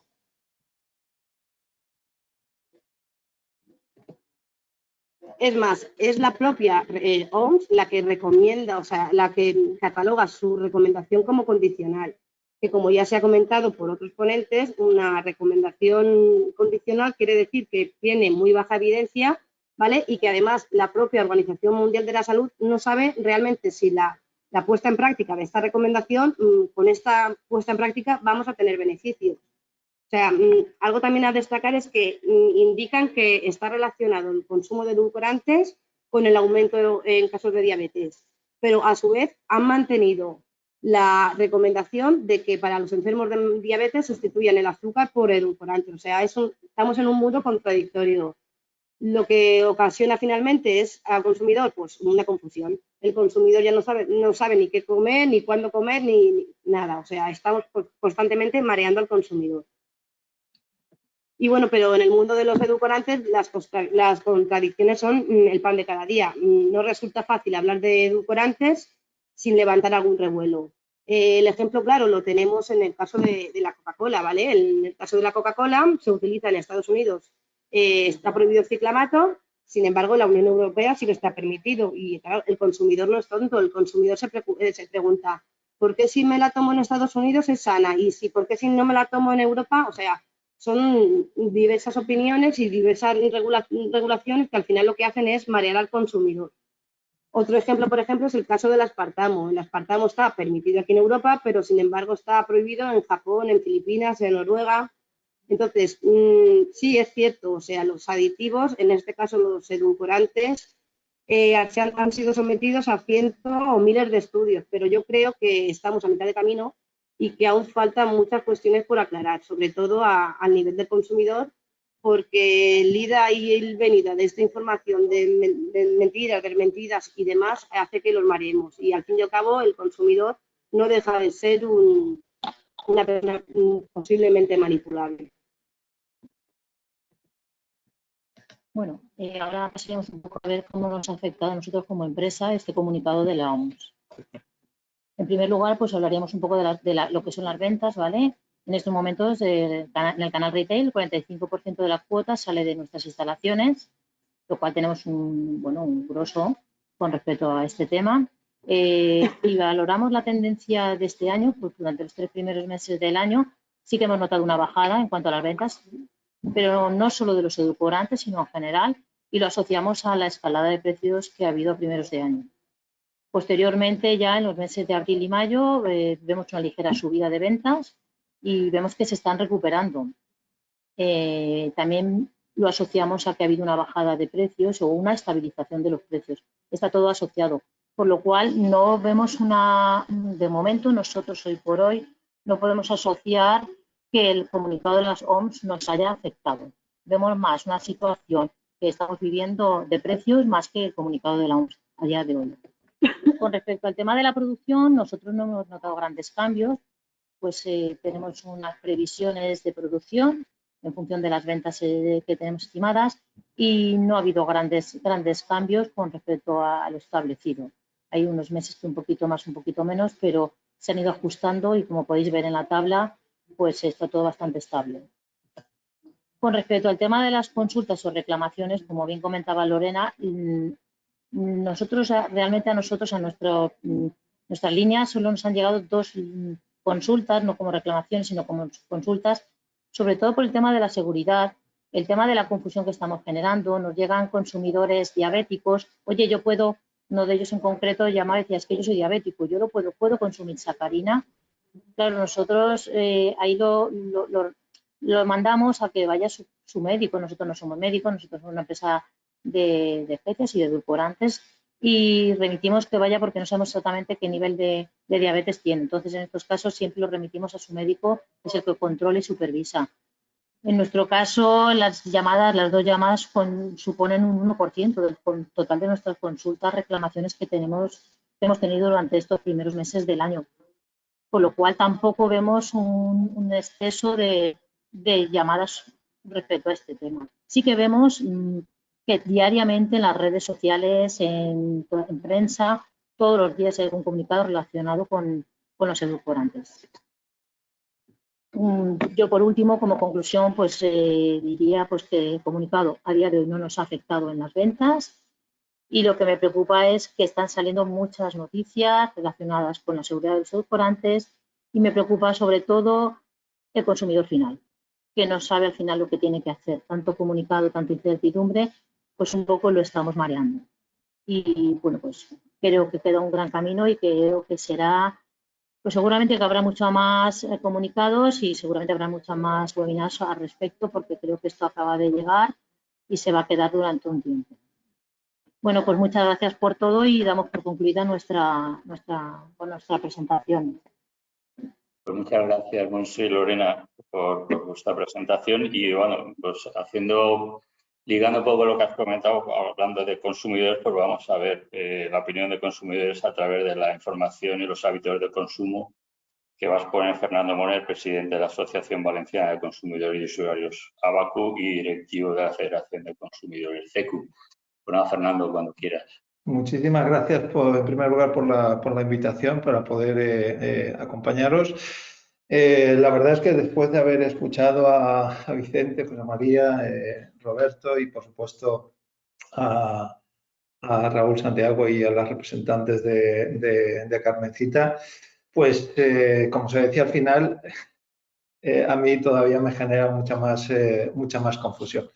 A mí me vais a permitir que los siguientes minutos lo divida en dos partes. La primera, pues algunas reflexiones sobre este informe y los informes que en general saca la Organización Mundial de la Salud o cualquier otra institución. Y segundo, cómo llegamos nosotros a los consumidores, cómo nos acercamos a ellos, cómo informamos y formamos a los consumidores con un ejemplo de lo que hacemos en el ámbito de la Comunidad Valenciana para que sirva un poco. Porque se ha comentado ahora que todavía no se ha notado en ventas la repercusión de este informe y lo que nosotros intentamos con nuestra gestión es que no repercuta siempre y cuando obviamente la evidencia científica y los científicos en general o la ciencia en general no nos diga que debe repercutir, porque obviamente, como bien se ha dicho, estamos hablando de una recomendación relativa, muy condicional, no es una recomendación fuerte y que él mismo dice de una falta de suficiente evidencia científica. Por lo tanto, hay que pensar en qué mensaje se tienen que dar y a partir de ahí, pues bueno, ser capaces de responder de una manera responsable. Bueno, yo, como bien se ha dicho, soy presidente de una organización de la Comunidad Valenciana. Durante 25 años he sido también vicepresidente 10 años y presidente de CECU hasta el pasado mes de septiembre. Pertenecemos también a una organización europea que es BEU y a Consumer International, donde también he sido miembro de su consejo director. Con lo cual, el movimiento consumidor es un movimiento global y en este caso estamos hablando de un informe que también tiene una repercusión global, con lo cual lo estamos trabajando en todos los ámbitos, en el ámbito internacional, europeo, nacional y también en el ámbito de la Comunidad Valenciana. En el caso de ABACU, además este año cumplimos 45 años y quizá hay una característica que nos puede diferenciar de otro tipo de organizaciones y es la credibilidad. ¿Y la credibilidad basada en qué? En la responsabilidad. Es decir, si no tienes credibilidad y no eres responsable, pues obviamente no permaneces 45 años liderando el movimiento de los consumidores en tu comunidad y sobre todo que los consumidores no hubieran confiado en cada una de las cosas que le podemos decir. Por lo tanto, nosotros seguimos con esa responsabilidad y entendemos siempre que la primera y principal preocupación que tenemos las personas es nuestra salud. Y obviamente lo más relacionado con la salud es la alimentación. No los hospitales ni los fármacos, eso está relacionado con la enfermedad, sino con la salud es la alimentación. Al final, buena alimentación puede generar buena salud, mala alimentación, pues muchas de esas enfermedades que sabemos que nos trastornan y que ocasionan no solamente problemas a los ciudadanos, sino también un gasto público multimillonario. ¿Cómo nos dirigimos nosotros a los consumidores? Y luego ya pasaré al final a las reflexiones sobre el informe. Bueno, nosotros nos dirigimos a los consumidores primero a través de una revista que editamos de manera trimestral, donde sacamos información relativa pues, a los temas que más nos preocupan y no hecho solamente por los trabajadores de la entidad, sino por colaboradores expertos en diferentes temáticas, también desde el punto de vista alimentario. Es decir, yo nunca me atrevería a hablar de las consecuencias desde el punto de vista en salud de este informe. Eso lo dejo a los que sabéis de los problemas. Yo lo que sí es, cojo esa información que todos vosotros, Roberto, Vicente, Raúl, etcétera, habéis dicho, y lo que hago es trasladarlo a los consumidores con mensajes que sean claros y que intenten, como bien se decía por parte de la representante de Carmencita, es no confundirlos y que, por lo tanto, esa información que nosotros les transmitimos cambie hacia hábitos mucho más responsables, mucho más racionales. La revista es un medio, la web, obviamente, también es un medio que utilizamos de manera habitual, las redes sociales, donde cientos y cientos de consumidores. De hecho, el tema de las tecnologías, sobre todo a raíz de la pandemia, ha supuesto un cambio muy brusco en nuestra manera de trabajar con los ciudadanos, porque cerca del 80% de las consultas y reclamación que nos llegan a través del correo electrónico, con lo cual os podéis imaginar que las redes sociales y Internet en general se ha convertido en una herramienta para los propios consumidores, también, como veremos a continuación, para recibir información en materia de alimentación. Formamos a miles de jóvenes todos los años en la Comunidad Valenciana. En este curso escolar han sido más de 200 talleres, la mayoría de ellos sobre alimentación, sobre hábitos saludables, lo que nos ha hecho llegar, pues obviamente, como veis, a miles de jóvenes, principalmente alumnos de primaria y secundaria, aunque también universidades populares, etcétera. Con lo cual, imaginaos la responsabilidad de llegar a ellos con qué mensajes. Pues eso es lo que a nosotros, obviamente, nos ha hecho mantenernos durante 45 años, es decir, con mensajes que lo que intentan llegar es con responsabilidad, pero de manera clara para tener hábitos, como decía anteriormente, mucho más racionales, responsables y obviamente que mejoren nuestra salud, entre otras muchas cosas.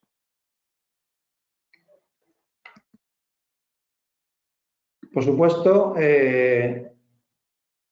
también, y esto es importante, representamos a los consumidores en los principales órganos de debate y de decisión, como pueden ser el Consejo Económico y Social, como pueden ser el Consejo Asesor de Medio Ambiente, como pueden ser diferentes tipos de observatorios. En este momento estamos en cerca de medio centenar de órganos donde se debate, donde se dictaminan leyes. Por eso es importante también que siempre exista una relación de trabajo entre la ciencia, entre la empresa, entre los propios consumidores, para que nosotros, cuando luego tengamos que poner el punto de vista de los consumidores en cualquier tipo de norma, también, por supuesto, en el sector de la alimentación, podamos tener una información que nos permita no solamente proteger a los consumidores, sino obviamente a aquellos que están haciendo bien las cosas en todo lo que es la cadena alimentaria.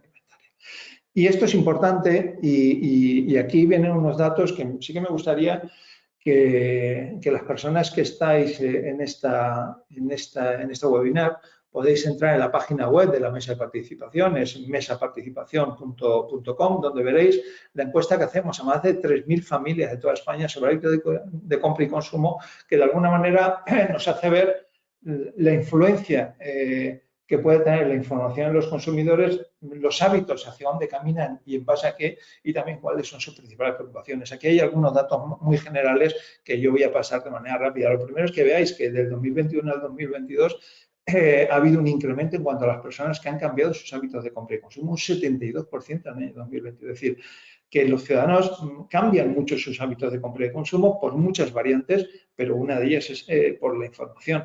También por el entorno, sobre todo en el año 2022, por el entorno inflacionista que obviamente perdura también en el año 2023.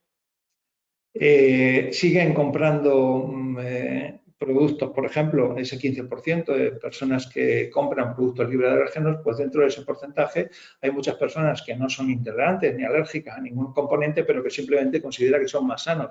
Esto es un elemento claro de la necesidad de que ese porcentaje reciba información de que si no son intolerantes ni alérgicos, pues obviamente no tienen ninguna necesidad de comprar productos que estén libres de alérgenos. Y yo me quedo con estos dos datos que son importantísimos. Primero, cuando les preguntamos a los consumidores por qué eliges un producto alimenticio y no otro y de dónde sacas la información, la mayoría sigue eligiendo la etiqueta del producto como principal fuente de información. Pero mirad, en el año 2017 era un 71%, en el año 2022 es un 54%. Y de hecho el año 2021 era de un 50%, es decir, que aumenta un poquito del año 2021 al 2022. Pero eso significa que la etiqueta está dejando de ser de manera importantísima la principal fuente de información. ¿Y qué es lo que más está creciendo? Pues obviamente lo que más está creciendo como principal fuente de información para informarme sobre temas relacionados con la alimentación o sobre productos alimenticios es Internet y redes sociales. En el año 2017 teníamos un 11% y ahora ya hemos pasado en el 2019 un 22% y ahora estamos en un 17%.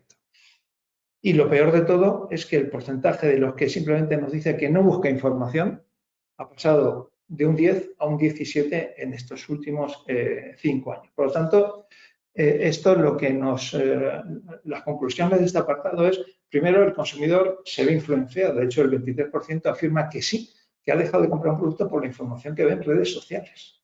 La importancia que vemos aquí de formar y educar al consumidor, porque por desgracia redes sociales es un mundo de información, pero también de desinformación. No es lo mismo que te informes a través de un influencer que tenga una formación preparada y adecuada para los temas de los que está hablando, que sea una persona que obviamente sí tiene 600.000 seguidores, pero su capacidad está basada posiblemente en los negocios que tenga y en los contratos que haya firmado con cierto tipo de empresas. Por lo tanto, es muy importante que todo este tema lo canalicemos de manera conjunta, entidades, obviamente, como ENIA, empresas y, por supuesto, consumidores. Y ya para concretar en el tema del informe, bueno, yo lo leí en su momento, igual que he leído los diferentes informes, igual que leí el de las carnes rojas, igual. Y la verdad es que los consumidores escuchamos, leemos, pero sin terminar de entender la incidencia que el mensaje debe tener en nuestros hábitos. Y ahí es la dificultad muchas veces de generar cambios de hábitos desde el punto de vista de alimentación mucho más saludables. Por eso es importantísimo que al final exista esa conexión entre los científicos, las administraciones, las empresas y los consumidores, para que al final nosotros, que somos los que tenemos la credibilidad de los ciudadanos, podamos transmitirles mensajes veraces que inviten a cambios en positivos y que no generen alarmas. Obviamente nosotros nos diferenciamos de otras organizaciones de consumidores porque no nos gusta el alarmismo. El alarmismo solamente cuando es imprescindible y hay que tomar medidas ya rápidas, como obviamente ha ocurrido en las primeras semanas de la pandemia para que se tomasen determinados hábitos. Pero en estos casos concretos hay que pensar en las empresas, en los trabajadores de las empresas, pero obviamente lo que hay que pensar es en si el mensaje es claro y evidente para un cambio radical en los hábitos de los consumidores. Y eso no lo tenéis que decir la clase científica en base a los estudios, que se realizaron. Nosotros tenemos claro que vivir ya de por sí es un riesgo. Por lo tanto, lo que hemos trasladado a los consumidores, primero, que vean qué fuente de información les dice cada mensaje y a partir de ahí puedan tomar una decisión hacia un sitio o hacia otro. Pero lo que tenemos claro es que ahora mismo los consumidores, cuando vamos a un establecimiento a comprar productos alimenticios, lo que vemos en ese establecimiento es seguro. El nivel de seguridad de alimentación en nuestro país posiblemente es ejemplar con el resto del mundo. Ahora bien, lo que debemos ayudar es a indicarles las pautas de consumo en sus hábitos. Ningún producto es mejor o peor. Tenemos que ver qué cantidad en base a mis circunstancias personales y mi entorno. Y a partir de ahí, pues obviamente, yo creo que el mensaje que debemos transmitir es que al final lo que el consumidor necesita es información veraz, que no sea falsa, que no sea interpretable, diversidad de productos y dietas y todas verificadas desde el punto de vista científico para que al final podamos tener la elección más responsable. Y me quedo con ese mensaje que se ha dicho antes por las personas representantes de Carmencita. al final al consumidor, los titulares de los medios de comunicación, lo que le generan es confusión. Porque lo que necesitamos también es un periodismo especializado con responsabilidad que transmita seguridad y sobre todo, obviamente, credibilidad. ¿Y por qué no hay cambios de hábitos? Porque hoy en día la mayoría no transmite. Cuando puedas dar el mensaje final, porque nos quedamos ya fuera de tiempo. No, yo creo que el mensaje ya está claro. Al final tenemos que estar todos en la misma mesa para poder que nosotros transmitir los mensajes que vosotros nos digáis, que al final den esa velocidad para los cambios de hábitos necesarios. Nada, y muchas gracias. Creo que el papel del consumidor al final es el todo, ¿no? Porque es el final de la cadena y es el beneficiario o sufridor tanto de la información como de los productos.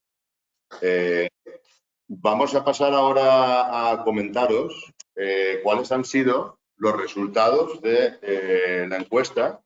Quizá... Sí, nada, comentaros. Pues de las preguntas, de las 3 que hemos hecho, la primera, si creíamos que había evidencias de que era un riesgo emergente, lo que había escrito la OMS, pues se ha contestado con un 86%, dice que sí, que es un riesgo emergente, y un 14% que no. Luego podemos comentarlo en la mesa.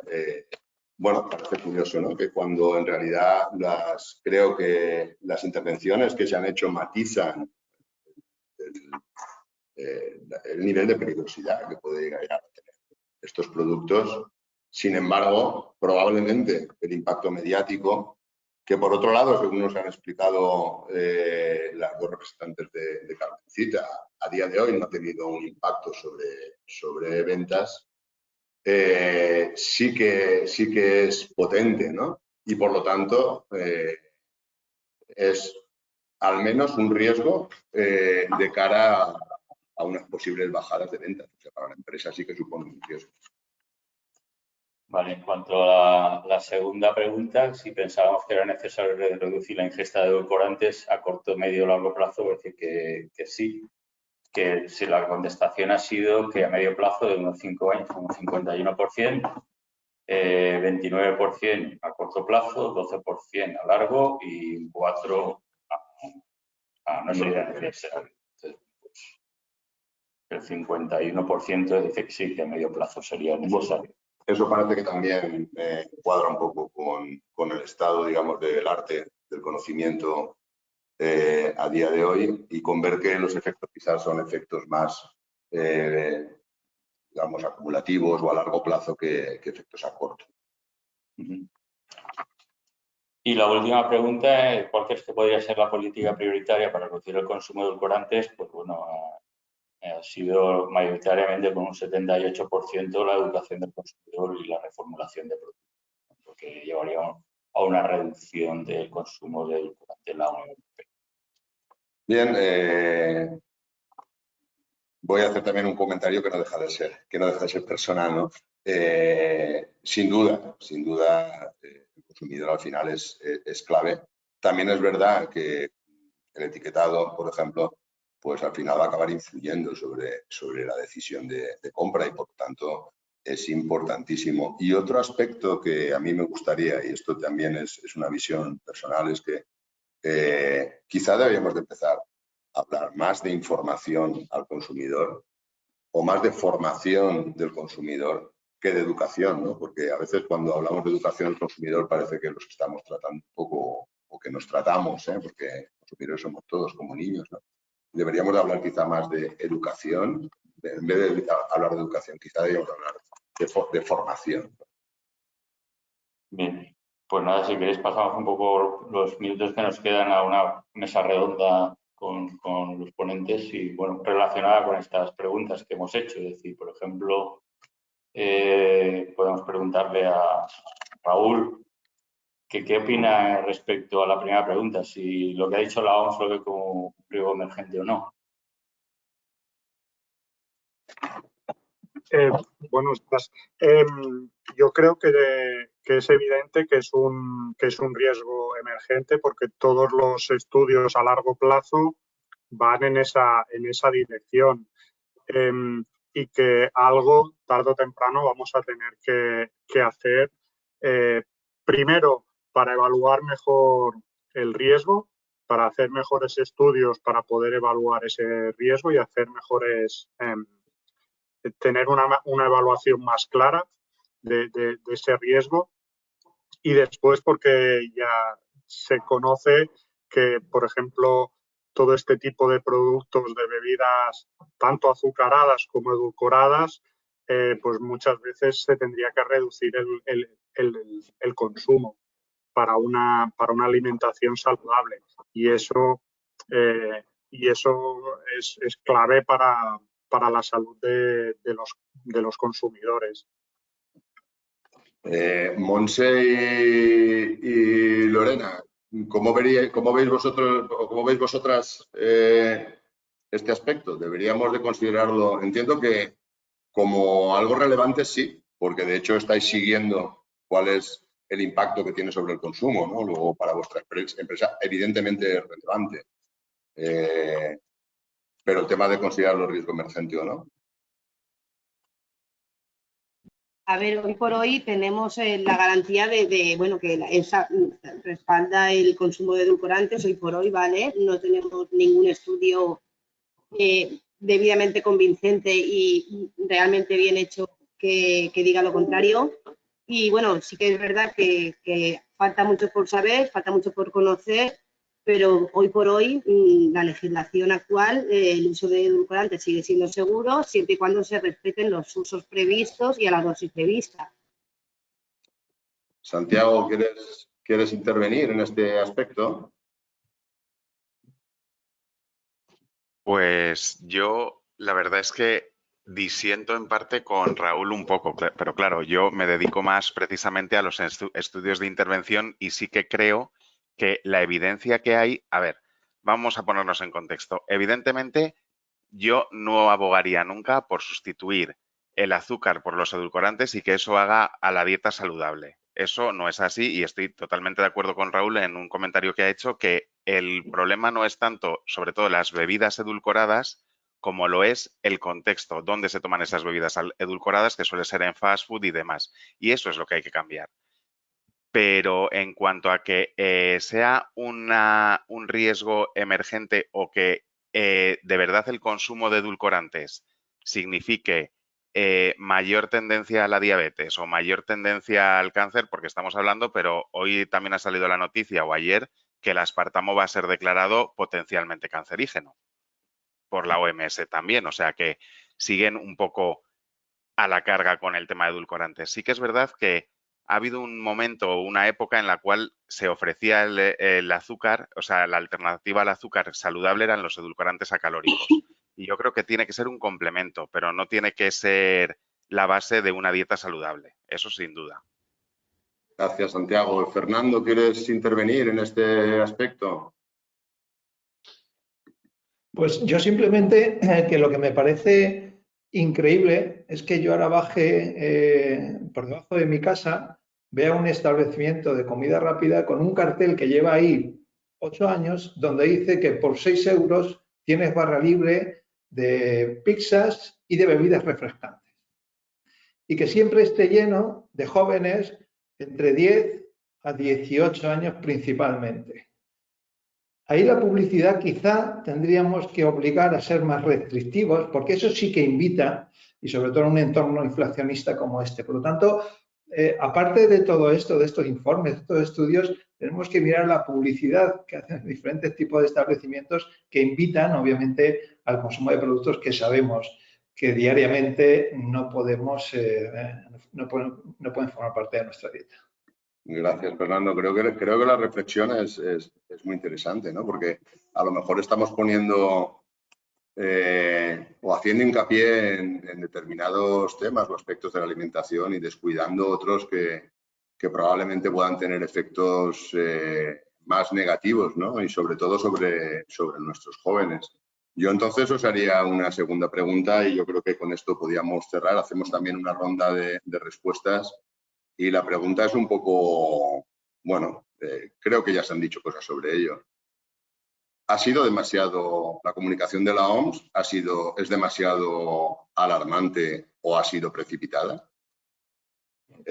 Sé que opinar sobre la OMS a todos nos da un cierto reparo, pero creo que aquí es una cuestión que deberíamos al menos de expresar nuestra opinión si os parece adecuado. Y le podéis sumar, yo también creo que es decir, ¿veis una cierta intercomunicación o falta de comunicación entre EFSA y OMS? Es decir, también me da una sensación de que parece que sí, es decir, que EFSA va por un lado y la OMS va por otro y no se comunican y eso genera esta incertidumbre un poco relacionada con lo que ha comentado Roberto. Pues por cambiar un poco de orden, empezamos con Fernando. Sí que os pido a todos que seáis muy sucintos porque ya estamos fuera de tiempo. Vamos a ver, yo he estado 10 años en el Consejo de Dirección de AESAN. Para mí, AESAN, EFSA son referentes. La Organización Mundial de la Salud está demasiado lejos y yo, si quiero realmente cambiar los hábitos de los consumidores, escucho a INIA, escucho a ESAN, escucho a la EFSA y al final ellos sí que cuando hablan pues son con estudios ya finales. Si no, nos preocupa el efecto que puede tener cuando estamos hablando de recomendaciones que por lo que parece ser pueden tener ciertas interpretaciones o se puede coger un porcentaje, pero no el 100% de la misma. Raúl, ¿cómo lo ves? Yo, para ser muy breve, creo que la OMS está haciendo unas recomendaciones más de salud general y la EFSA de seguridad.